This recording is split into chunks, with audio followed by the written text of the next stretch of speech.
You're listening to Real Conversations, where every week we take a peek at the favorite movies of fascinating people. Real Conversations is hosted by Brian Coley, the founder of Art Within and Real. Today, Brian sits down with Steve Taylor. Steve is a filmmaker, writer, producer, and recording artist. His body of work has garnered him multiple Grammy, Billboard, Telly, Addy, and Dove Awards and nominations. Currently, Steve is filmmaker in residence at Lipscomb University's Film and Creative Media program. You can find his latest artistic ventures at stevetaylorpresents.com. All right, so Steve, thank you so much for joining me today. Steve is a true artist as well as a true friend that I've gotten to know over the years and totally respect. And we've gone on similar journeys together as far as film, not music, but as far as film. And I just love his heart and his passion that he brings and just the person that he is. If you meet Steve Taylor, you just fall in love with him. So thanks for being here today. It's my pleasure. All right, so what we do is we dive straight in, and you tell us what is on this beautiful top 10 list that you have. So tell everybody. Yeah, thanks for printing it out. There's little posters sitting in front of me of each of the movies. I don't think these are in order, and I don't think I put them in order. Was I supposed to order them? There is no priority. Okay, great. No. So it is a Tootsie, Rushmore, Chariots of Fire, The Bicycle Thief, an Italian movie released in the late 40s. Yeah. The Lord of the Rings, the trilogy, I could not pick one of them. I know. I tried to get you to. I know. You would not be pressed. Yeah, I think I like seeing them all together. All right, we'll just pretend it's one long movie. That's right. Barry Lyndon. Okay. The 400 Blows is a French movie by Truffaut. Truffaut, yeah. Broadway Danny Rose. It's hard for me. I love Woody Allen. It's hard for me to still like him. I have no desire to ever meet the man, but I still had to admit I love this movie. He's a funny guy. Probably the most obscure movie is a movie called 24-Hour Party People.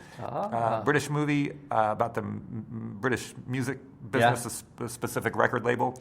And then Fargo. That's probably my favorite movie of all time. Really, Fargo? Yeah. Okay, so tell me why Fargo. When you see something that is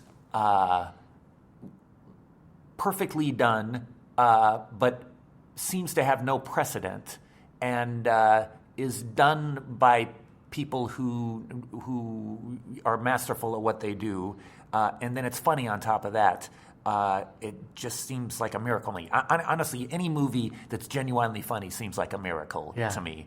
But Fargo brought so many different things together. I remember specifically what seat I was sitting in when I saw that movie. I was absolutely enraptured and have never lost my love for Fargo. That's cool. You know, one of the things I noticed, you basically come with the film school top 10 here. I kind of do, yeah. It's pretty sophisticated for most normal people, non-artist types.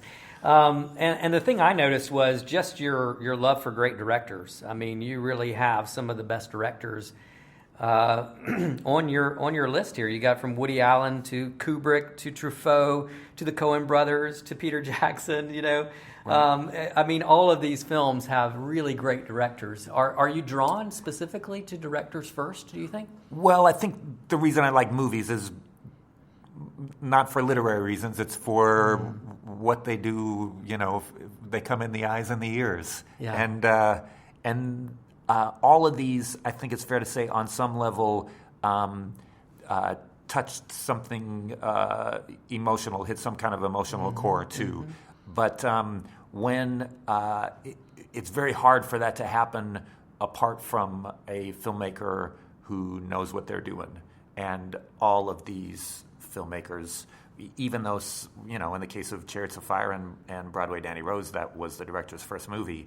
400 Blows and Chariots of Fire, that was their first movie. But all of these directors knew what they were doing and had the technical skills to pull off a creative vision that was complete. Is it a fair question to ask you, which director do you kind of aspire to be more like? Well, you've got them on next to each other. You've got Barry Lyndon by Stanley Kubrick and 400 Blows by Francois Truffaut. Truffaut had a way of touching people's hearts and hitting something emotional that's rare. And Kubrick is like that guy's got a heart of stone.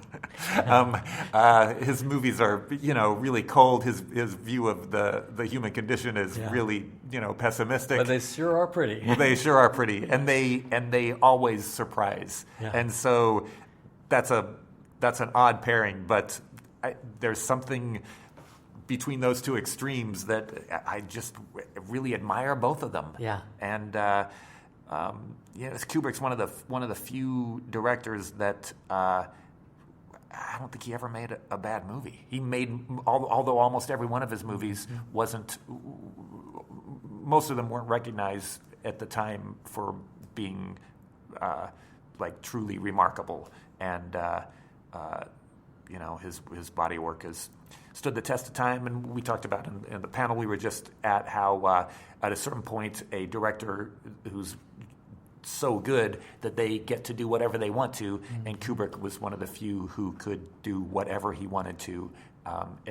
All he had to say is, "Give me the money; it's my next project," and studios would give him the money. Yeah, that's pretty good. That's and it sounds like you would want to throw in a little bit of comedy from the Coen brothers into your. Well, that's true because neither Barry Lyndon nor 400 Blows have any comedy in them at all, do they? Yeah. And Tootsie is like the perfect comedy. Yeah. What's a comedy better than that? I don't think there is one.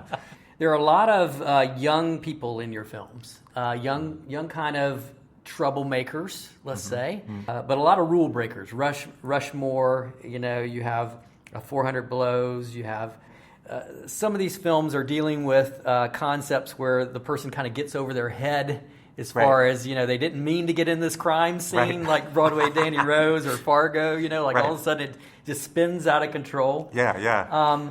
But I wonder, part of, I know your history is being sort of the rule breaker of the first beginnings of Christian music. Right. And almost being, especially in your youth, the troublemaker of sorts. Yes or no?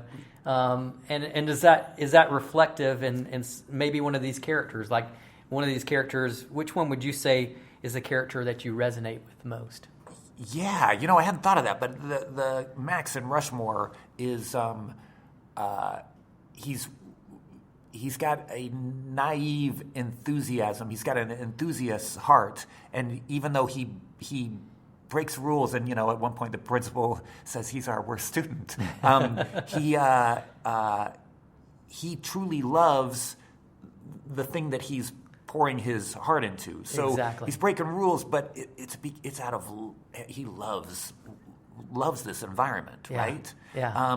In 24-Hour Party People, which is the most obscure one, it's about the founding of Factory Records in Manchester, and it was a guy who was a TV presenter and was just interested in this emerging scene, music scene that was coming out of Manchester, and founded a record label.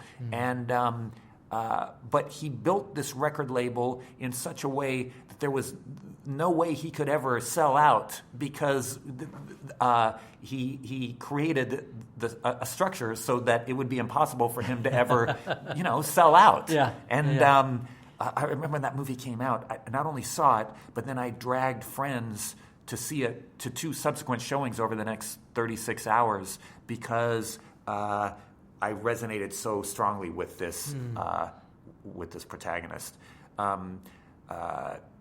So tell me how that, like, which one of the characters, either the Rushmore character or this character, it sounds like they're paired a little bit with your life. Yeah. So tell me how. I want to hear your story a little bit about your story and maybe how it does mirror some of these movies. Yeah. Well, I grew up.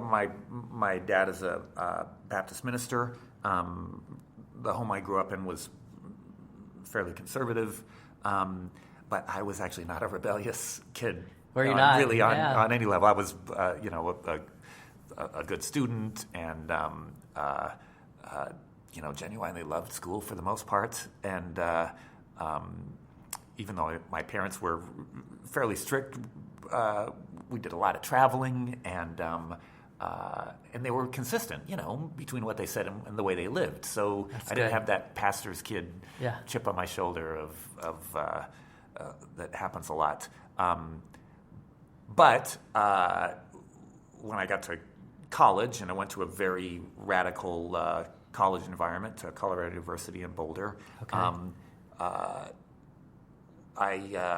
I guess on some level that's where my kind of aesthetic formed. I liked music, but that was the time when punk rock music was coming over from England, and I was really inspired by that. I'd been through sort of an early crisis of faith in my college years, and that's when I studied a lot more about the Christian faith and why we believe what we believe, and some thinkers like Francis Schaeffer played a big role in all of that.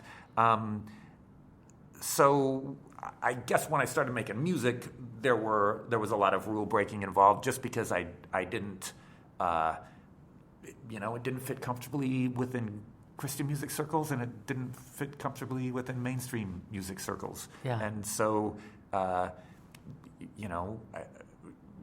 you become a rule breaker partly just out of necessity. If you want to create stuff that you find interesting, you have to break the rules, because otherwise you won't make anything, because you'll feel like, well, this has no place. And so all of these characters probably on some level are just dogged in their pursuit of whatever they're going after, and they're not easily discouraged, maybe. On some level, I think they're all slow learners. I feel like I'm usually the last one to figure stuff out. So, but yeah, so there's probably a kind of commonality in there as well that I didn't realize until we're looking at all 10 of them on a piece of paper. And it seems like, if we look at Chariots of Fire, for example, that there's a sense in which he's going to run, but just on his terms, not in a selfish way. Right. Not like these are my terms, but they have to be under the construct of his value system, the way he perceives the way it should be done. Right. And so I see that same kind of these are my terms, and the rules aren't. When I speak of rule breakers, it's not for the sake of breaking the rule. It's for the sake of, like you said, these characters seem to have something underneath it all that is core to their passion, core to who they are, their voice. A lot of these characters, that's really good, because a lot of these characters have really serious convictions. I mean, Chariots of Fire, when that came out, that seemed like a miracle. Wow, we actually have a movie with a Christian character that we could all be proud of. Who saw that coming? Yeah, right? Exactly. Yeah. In Tootsie, he's an actor and he's a purist. He wants he Exactly. takes on this role so he can make this ridiculous little play about Love Canal. That's why he's doing this, right? 24-hour party people. He wanted these bands to have a stage. Yes. Rushmore. He loves this school so much. He wants it to thrive. That's why he's willing to do all these things. Exactly. And even in like Broadway Danny Rose, he believes so much in his artists, against all odds, that when they betray him, it really throws him off. Like, I remember the look. This was a movie that Woody Allen acted in, and the moment that he realized that he had been betrayed, the look on his face was just, it wasn't pain. It was like total bewilderment. How could that happen, right? And, I've felt that more than once. And there's a certain naivety that comes with that, right? Yeah. Like you have to... You believe that everybody's going to be with you. Yeah, you just assume the best in people, right? Yeah, And you find out that that's not the case. Yeah. And you're not so much as angry as you're genuinely bewildered. Yeah. So, you're what do they call it, Anglophile? Is it? Yeah, that's true. Yeah. I like a lot of British I'm seeing stuff. a lot of British stuff That's on true. here. I hadn't thought There's of a that. lot That's of true. English stuff. Right. So tell me about your love for jolly old England here. Yeah. You said earlier that that the punk music Well, that's true. rage kind of came from England. Yeah. Was that part of it, or I think that was part of it.